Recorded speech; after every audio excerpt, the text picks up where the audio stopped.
Buenas noches, bienvenidos.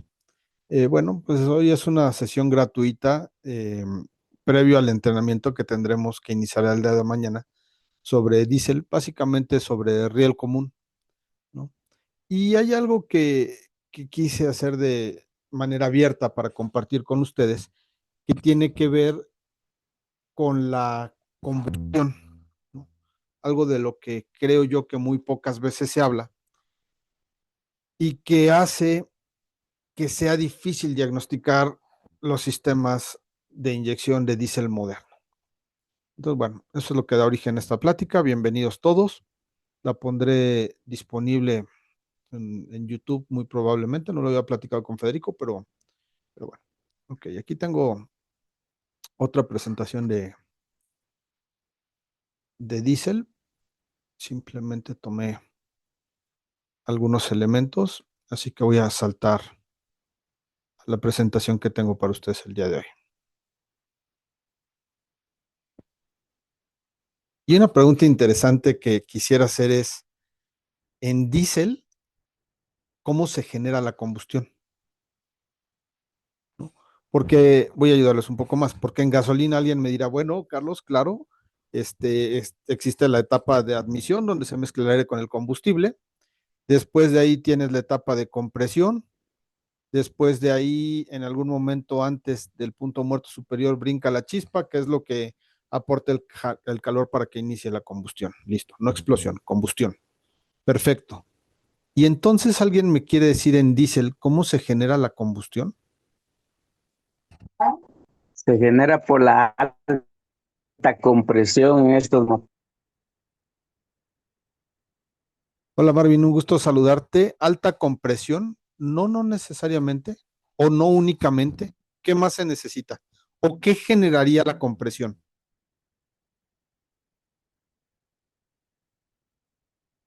La inyección del diésel. La inyección del diésel. Generaría temperatura. Temperatura. Ok, entonces la compresión generaría temperatura. Listo.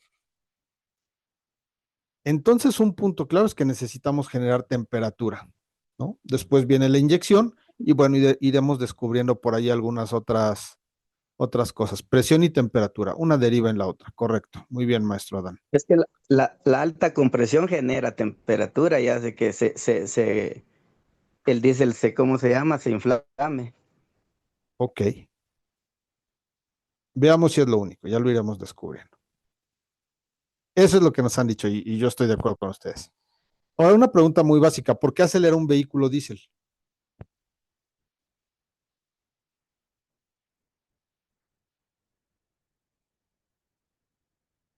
¿Por qué acelera un vehículo diésel?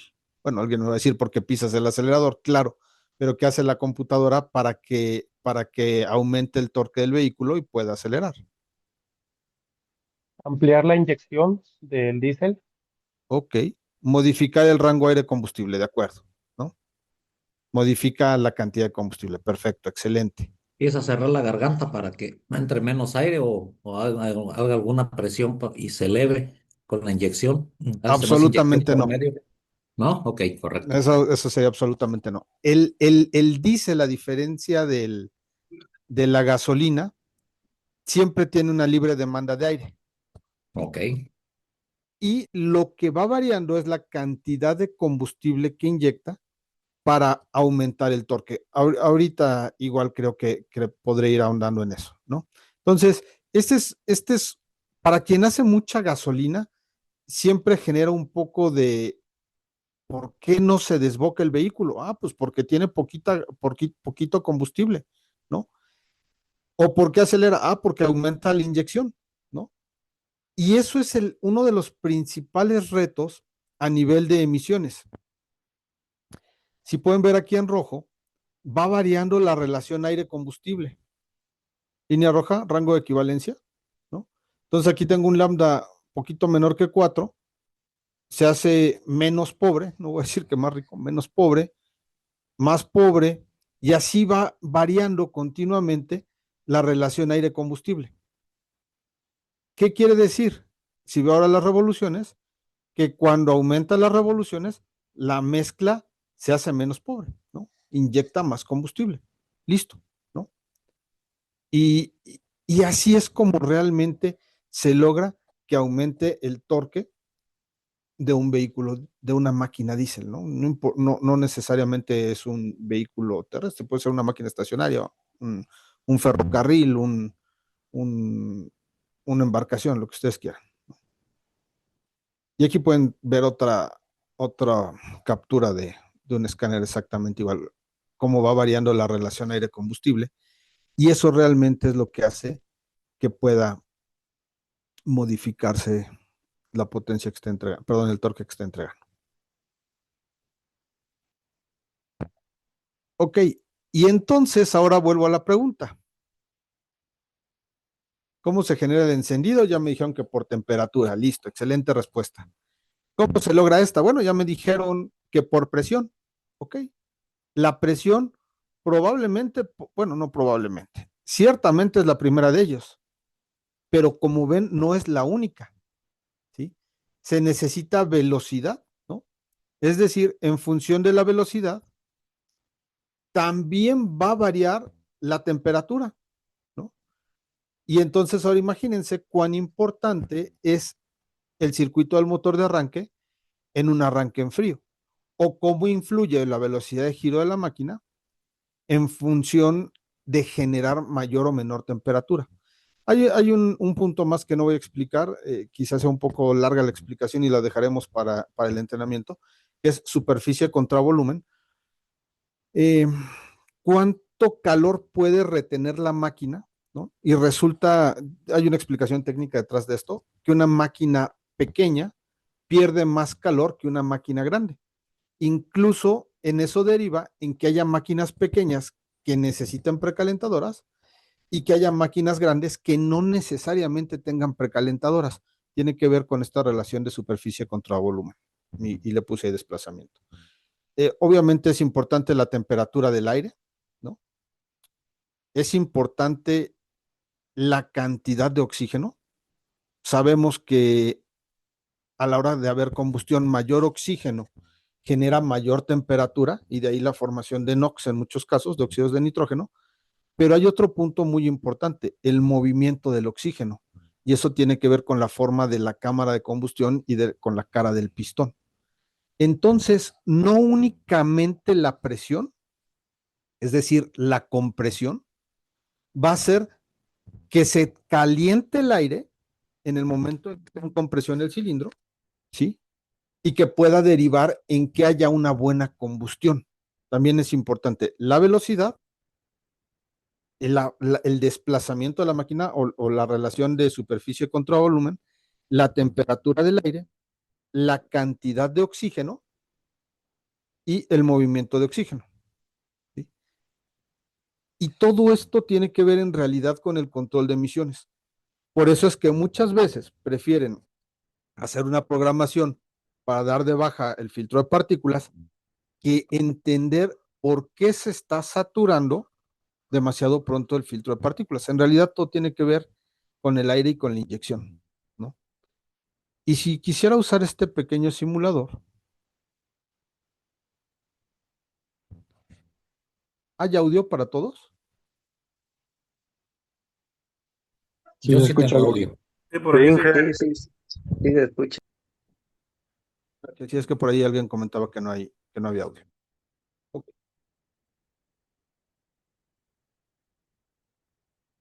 Entonces, por ejemplo, decía yo, o decía Marvin incluso, que si aumento la presión, vean la temperatura, va aumentando, ¿cierto? Hasta que llega un punto en el que la presión es tal que, bueno, podría mover el pistón o algo, ¿no? Listo. Podría ser también que si yo aumento la temperatura, aumento la presión.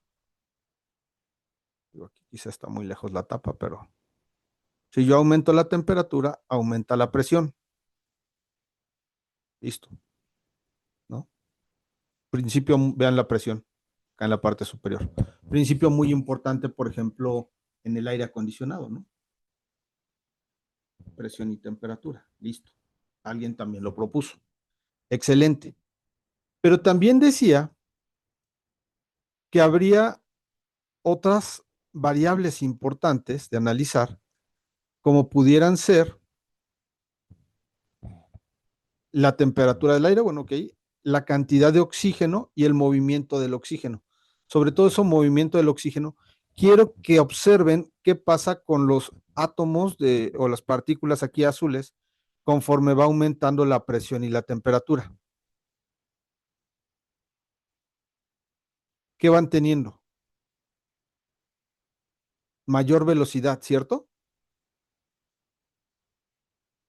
Y resulta que entre más presión van a empezar a chocar entre sí los átomos de oxígeno, y tanto por la fricción va a aumentar la temperatura como por la velocidad con la que choquen con las paredes. Por eso es tan importante la forma en la que, como dice la presentación, se está moviendo el oxígeno, porque no solo es la presión que generas, es el movimiento, la temperatura, la velocidad, y todo eso deriva en que realmente pueda generarse la presión adecuada y que el aire esté lo suficientemente caliente, uno va de la mano con otra, mayor presión, mayor temperatura, con que el aire esté lo suficientemente caliente para que se pueda generar una combustión eficiente. ¿Ok? Y por eso es importante todo esto. Listo.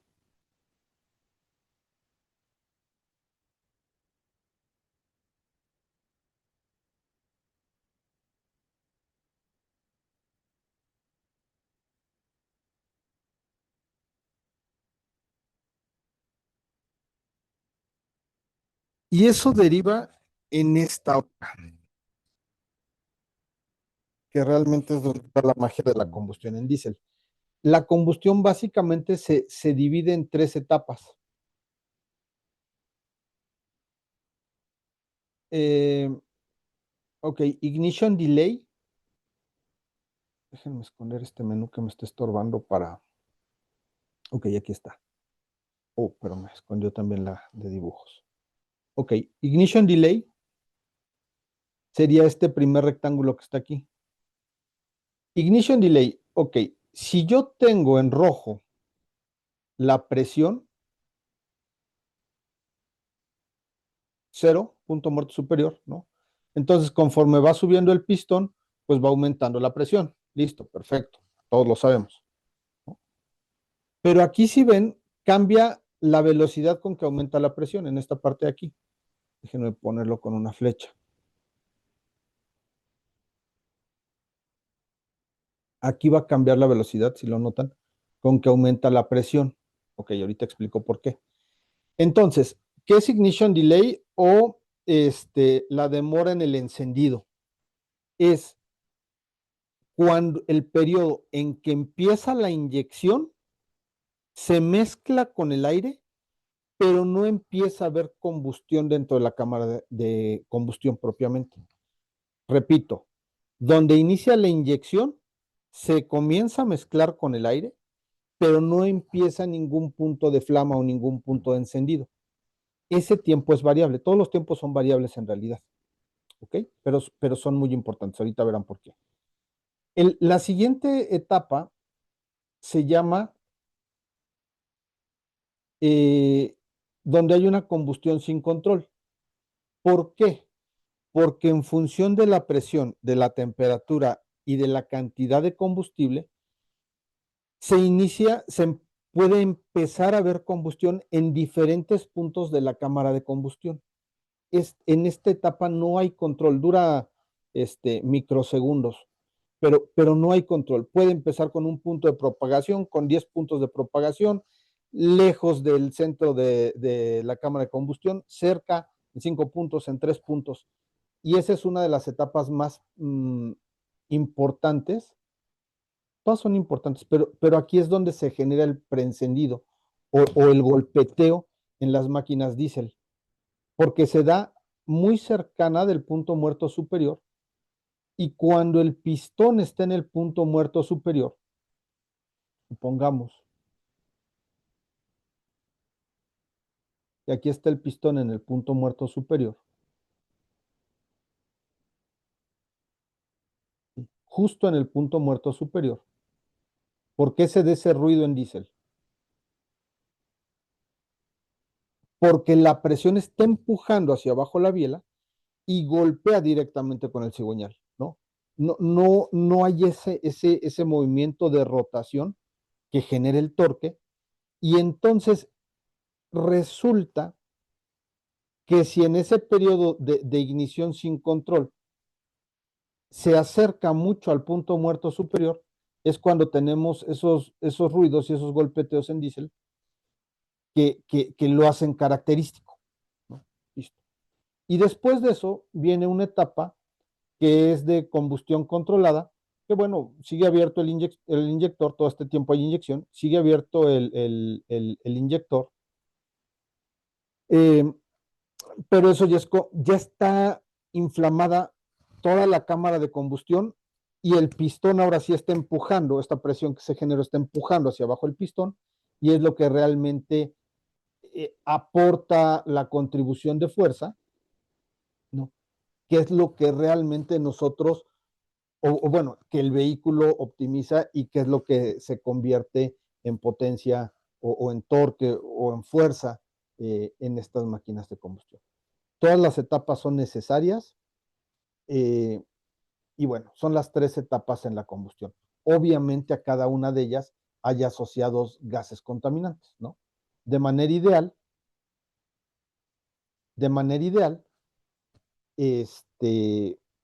pues debería de haber vapor de agua y dióxido de carbono en la combustión. No, aquí todavía no estoy hablando de preinyecciones ni de nada de eso, ¿no? Simplemente son las etapas en la combustión. Bien, entonces ya tenemos el calor y las formas de generarlo. Pero ¿cómo se inflama el combustible? Ya tenemos ahí el calor disponible. ¿Cómo se inflama el combustible? ¿Qué cualidad? Estamos inyectando combustible líquido, ¿cierto? ¿Diésel? Profe, por el índice de cetano, por el autoencendido que tiene el diésel. No. Esa es una propiedad del combustible para que pueda inflamarse más rápido. Pero solo es una propiedad del combustible. ¿Que es muy importante? Sí.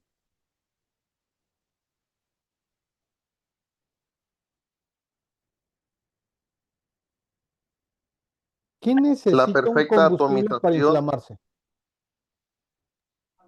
Calor. ¿Ok? ¿Y por qué calor? Es que Por la presión. se infla el calor. Hablaron dos compañeros al mismo tiempo, no entendí, perdón. Bueno, se inflama por el calor que se genera. Ok. Veamos. Una simple vela. ¿Qué se inflama? ¿Se inflama el sólido? ¿Se inflama el líquido? ¿O se inflama el gas?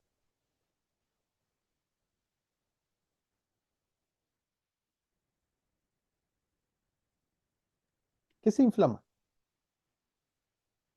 El gas. Perfecto, se inflama el gas. Esa es la respuesta correcta. Entonces resulta que en la cámara de combustible estamos inyectando combustible líquido. ¿Y qué necesita para pasar de líquido a gas?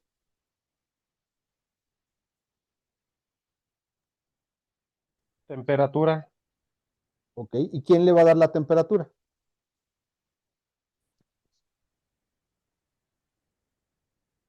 El aire.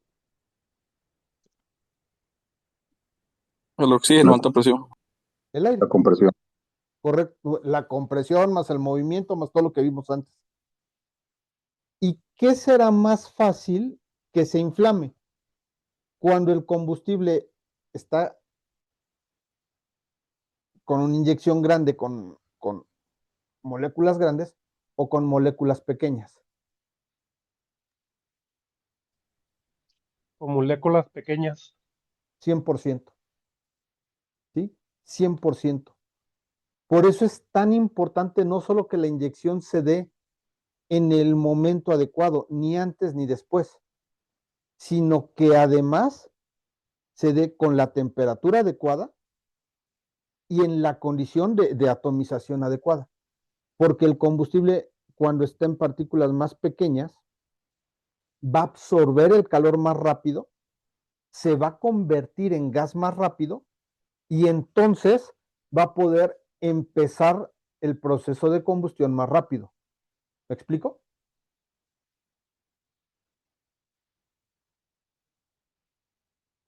Y ahí hay una simple vela, ¿no? Donde, por ejemplo, dice partes más frías, hay residuos de hollín, ¿no? Partes on-board carbon, partículas no quemadas de carbón, parte más caliente de la flama, ¿no? Cera derretida, cera sólida.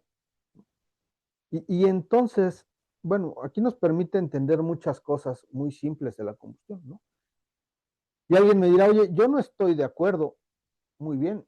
Y yo diría, ¿y si cuando se apaga esta vela le acercas un cerillo al humo que sale aquí, prende o no prende? La respuesta es sí, sí prende. Y no me crean, háganlo. Y eso comprobaría que lo que se inflama es el vapor de combustible. Adelante, Juanjo.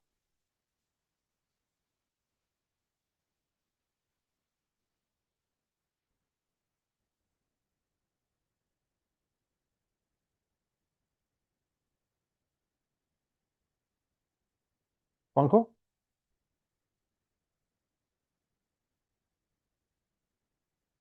Ok, creo que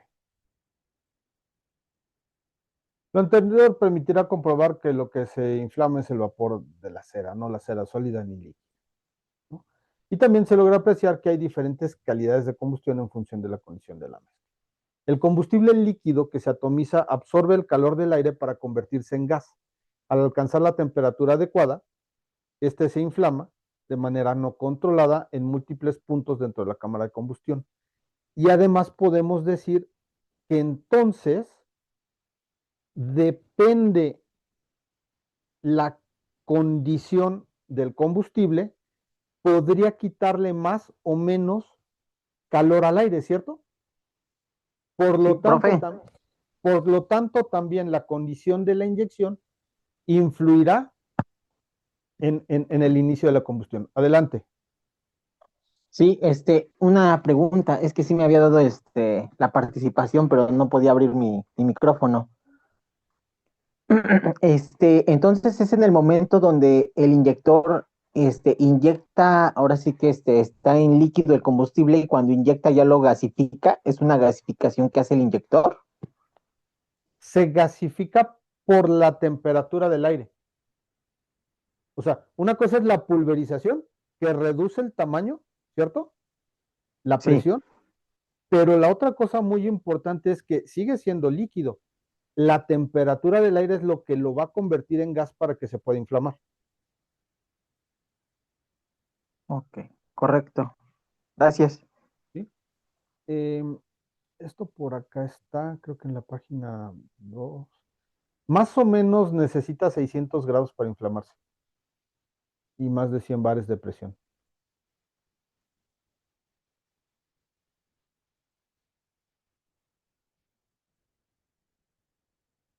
Ok. Entonces, este es un ejemplo de una inyección en diésel, ¿no?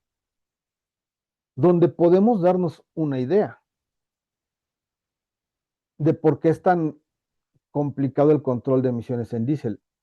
Aquí hay mucho aire, o mucho oxígeno, ¿sí?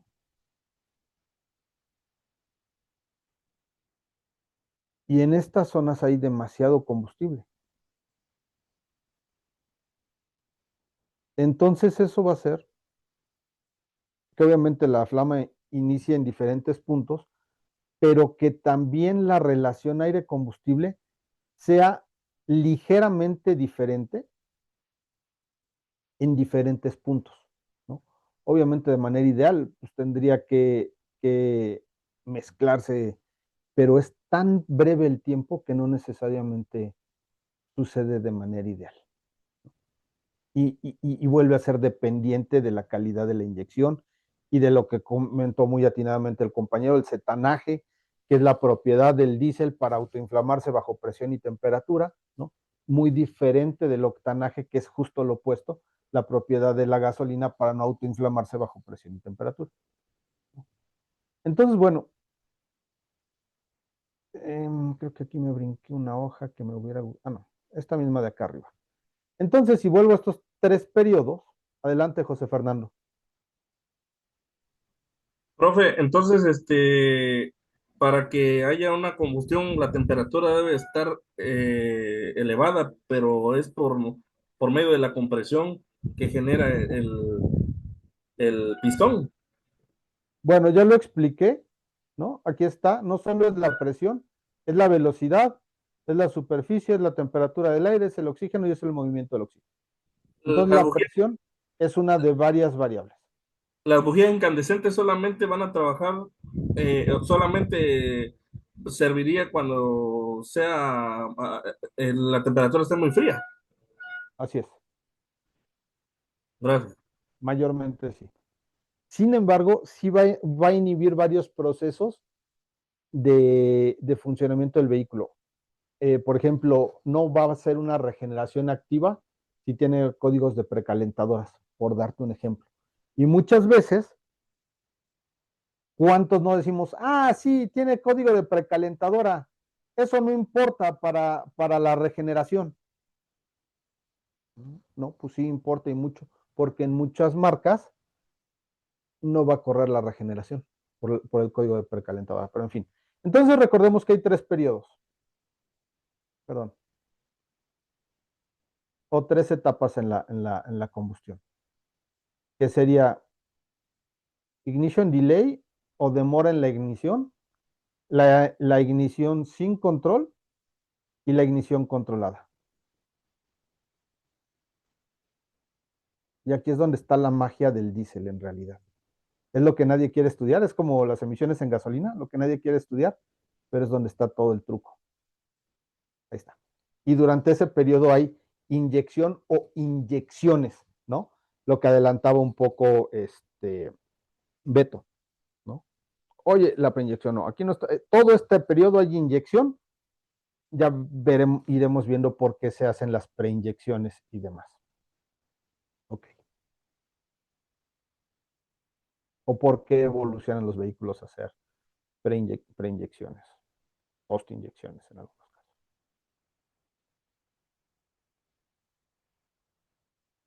Entonces, ¿de qué depende cuánto dura la demora de periodo de encendido? Ya recordemos, demora de periodo de encendido es el tiempo en que inicia la inyección a que empieza a haber flama en algún punto. De la temperatura disponible, ya sabemos que la temperatura depende de la presión de compresión, depende de la velocidad, depende de factores físicos de la máquina, depende de la temperatura del aire, depende de la velocidad, creo que ya lo dije, y de la circulación del aire. Ya expliqué incluso con un simulador por qué. Ya sabemos que también depende de la atomización del combustible. Ya sabemos también que depende del movimiento del aire en la cámara y de la cantidad de oxígeno. Por ejemplo, si tiene IMRCs, longitud variable de múltiple de admisión, y sí estoy hablando de diésel, entonces podemos entender que me va a afectar el tiempo de demora de periodo de encendido. Creo que está claro que sí, ¿verdad? Porque ya no va a ser la turbulencia adecuada, ¿no? La cantidad de oxígeno, oye, entonces va a ser diferente el tiempo si está recirculando mucho la EGR o si no está recirculando, o si a alguien se le ocurrió cancelarla, o si por hollín ya se saturó un poco esa EGR. Sí, totalmente. Te va a mover el de modo de periodo, te va a mover la demora del periodo de encendido. Encendido sin control, bueno, ya expliqué, es cuando inicia la flama hasta que se apague en toda la cámara. Depende de la temperatura disponible, de la mezcla aire-combustible, del tamaño de la atomización, y aquí sí entra lo que mencionaban atinadamente, la calidad del combustible, qué cetanaje tiene. Y la combustión controlada, bueno, en estos sistemas modernos de riel común, el nombre genérico es presión modulada por ancho de pulso modulado, PWM. Porque si tú te preguntas cómo se regula el volumen de combustible a comprimir, pues es por medio de ancho de pulso PWM. Si tú te preguntas cómo regula la presión del riel, es por el mismo tipo de control e incluso el control de los inyectores. Por eso, en ciertos ámbitos les llaman inyecciones controladas por ancho de pulso modulado. Todo se controla por ancho de pulso modulado. Y bueno, la duración de la inyección. Entonces así tenemos, y esta gráfica que puse para ustedes, que por ejemplo tengo arriba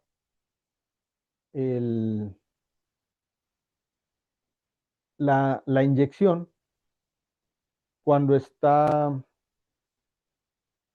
normal, ¿no? Cuadro superior. Aquí podemos ver que este periodo es el que está activa la inyección, ¿sí? Y aquí lo realmente interesante sería, aquí tenemos cómo se está incrementando la presión en el periodo, en el delay, ¿no? Y después vean que es muy controlado el aumento de presión que se da por el inicio de la combustión, cuando se empieza a propagar la flama.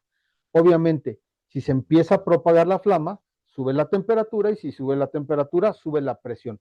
Pero hay una característica, no necesariamente cambia el volumen de la cámara de combustión.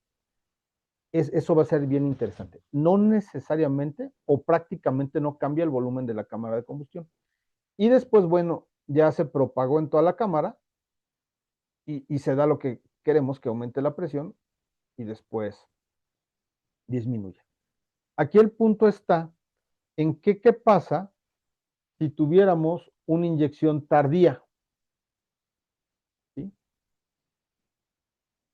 Vean cómo se está modificando la presión. El delay fue mucho menor. Por lo tanto, quiere decir que inició más rápido la propagación de la flama, ¿sí? Que sería esto en rojo. Es menos súbita el aumento de presión, pero realmente no tiene una gran contribución de fuerza esta máquina, ¿sí? Si se adelanta demasiado la inyección, bueno, aquí tienen el delay period, pero el problema está en que la presión en la cámara va a subir de manera súbita, ¿sí? Y resulta que tampoco hay una contribución de fuerza demasiado interesante. Entonces, algunos fenómenos asociados a una inyección tardía o temprano podrían ser, por ejemplo, en el caso de la inyección temprana, demasiado golpeteo, no suena demasiado la máquina, ¿no? Los motores viejos de diésel, ¿no? ¿Cómo sonaban? Vas a tener baja salida de potencia, pero va a haber otro fenómeno mucho más grave, que van a ser un elevado nivel de NOx, ¿sí? Entonces, cuando la inyección es temprano,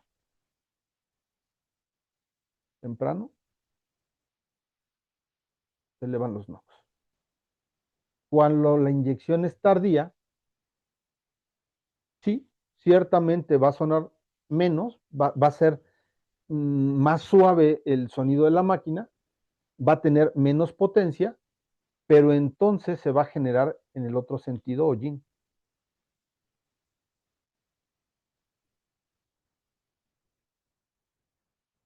Entonces, el tiempo de inyección finalmente afecta en la potencia de la máquina, pero también en las emisiones, ¿sí? Y eso podría darse por una distribución desgastada, podría darse por tensores ya desgastados, Alguien me va a decir, oye, mucho es por engranes. Pues sí, pero tienen una cadena pequeña, ¿no? O por obviamente que se haya puesto mal a tiempo, ¿no? Defectos en la relación de árbol de levas con cigüeñal, defectos en los sensores, en fin, que se giren los reductores. Hay mil posibilidades ahí que se pueden dar. Incluso hay máquinas hoy con distribución variable que pueden volver a derivar en este tipo de problemas. ¿Cómo se modifica la inyección? El tiempo de inyección se va a modificar, el periodo de demora de encendido, el encendido sin control y el encendido controlado. Y todo eso nos va a mover, la eficiencia de la combustión. Entonces, por ejemplo, es totalmente dependiente de la temperatura, ¿no? Que ya sabemos que está relacionada con la presión, la formación de hollín y la formación de óxidos de nitrógeno. Incluso, si ven un poco con calma, aquí dice rango aire combustible local. Rango aire combustible local. ¿Sí? ¿Por qué? Lo que mencionaba antes. La inyección no es tan ideal como quisiéramos.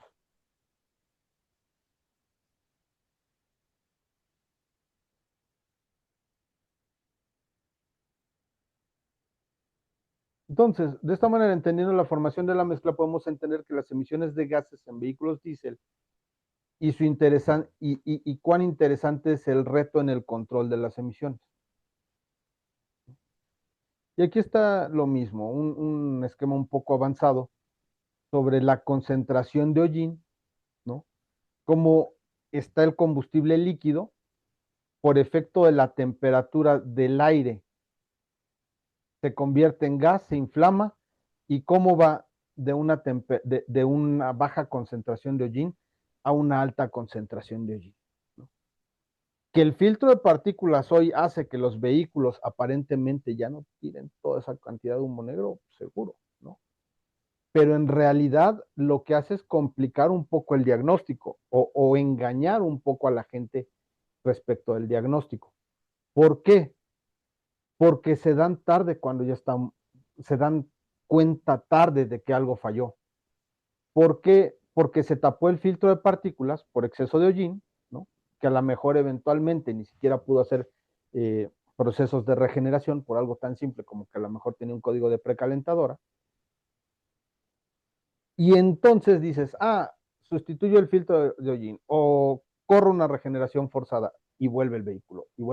Oye, el problema está en la inyección, ¿no? Lo que tienes que corregir es la inyección, o lo que tienes que corregir es la turbulencia del aire, o lo que tienes que corregir es la EGR que te está derivando en que se está alterando la mezcla aire-combustible, que está variando todo el tiempo, pero está variando aún más, y entonces eso hace que tengas exceso de hollín, y eso hace que falle prematuramente el filtro de partículas, ¿no?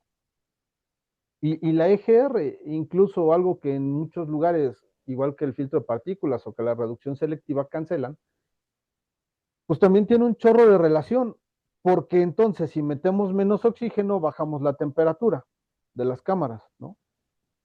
Se generan menos NOx. Ok, listo. Pero, por ejemplo, si alguien se ha fijado en una regeneración forzada, se cierran las EGRs. ¿Para qué? Para que haya más aire, ¿no? Más oxígeno. Y entonces se genere mayor temperatura. Y entonces además haya oxígeno abundante en el filtro de partículas, porque antes del filtro de partículas, aunque sea el mismo housing, hay un elemento, un catalizador oxidativo. Oxidativo ocupa oxígeno, ¿no? Y entonces eso genera una reacción ahí con los NOx, y estoy diciendo correctamente, con los NOx, para que reaccionen en el filtro de partículas y entonces pueda funcionar de manera adecuada la parte de la regeneración, ¿sí? Pero en realidad, bueno, estas válvulas que generan turbulencia, todo empieza de entender la inyección y que no solo la compresión es lo que va a hacer que la combustión sea eficiente. ¿Sí? La turbulencia es importante, la velocidad es importante. Todos esos pequeños detalles son los que al final del día no solo hacen que el vehículo sea eficiente, sino que además que realmente puedan ser eficientes los sistemas de control de emisiones. Porque si no caemos a hacer programaciones que derivan en que no necesariamente quedan bien los vehículos, ¿no? O sea, funcionan, pero no son eficientes. Por mi parte es todo. Simplemente quería hablar hoy un poco de la importancia de la combustión. Que si, como dice Beto, ahora aquí le metes preinyección, bueno, claro, estoy totalmente de acuerdo, ¿no? Porque estás acondicionando la cámara, pero realmente el origen de todo esto está en este tipo de gráficas, ¿no? Porque ahora, sí, ciertamente, aquí pudieras tener una pequeña preinyección, ¿sí? Y por acá podrías tener una inyección principal, bueno, que sea un poco más larga, ¿sí? Y eventualmente pudieras tener una postinyección si el sistema así lo requiere. Adelante, Beto. Hola, hola, saludos, Carlos y compañeros. Una consulta muy rápida. Esos grados que tú hablas ahí, donde, digamos, se genera lo que es la combustión ideal, ¿eso es basado en cada marca de cada vehículo o hay una manera genérica que ya ustedes descubrieron para encontrarlo? No, bueno, tiene que ver en realidad, todo esto tiene que ver con la temperatura y la presión, Beto. Incluso en algún curso he usado unos transductores de presión que permiten medir la presión con combustión y y, y eso permite demostrar todo esto, ¿no? Sí. O sea, es un principio químico o físico-químico que deriva en que se pueda optimizar la energía del hidrocarburo.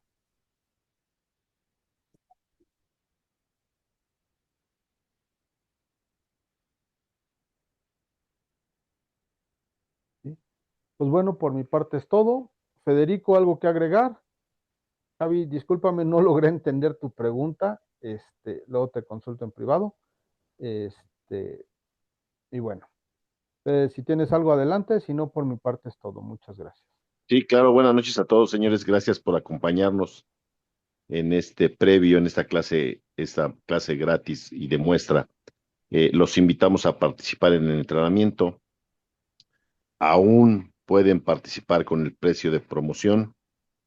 No pierdan la oportunidad. Si no han tomado entrenamiento con nosotros, atrévanse a ver la diferencia de un entrenamiento de AutoCheck, donde van a no solamente ganar conocimiento, sino también a generar dinero.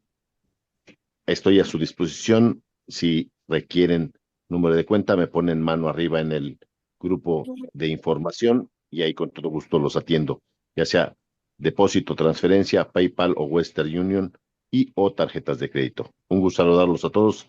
Nos seguimos viendo. Iniciamos el miércoles 7:30 de la noche, señores. Un gusto saludarlos. Donde entendiendo esto, ahora sí vamos a entender la relación con EGRs, filtro de partículas y reducción selectiva. Gracias, buenas noches.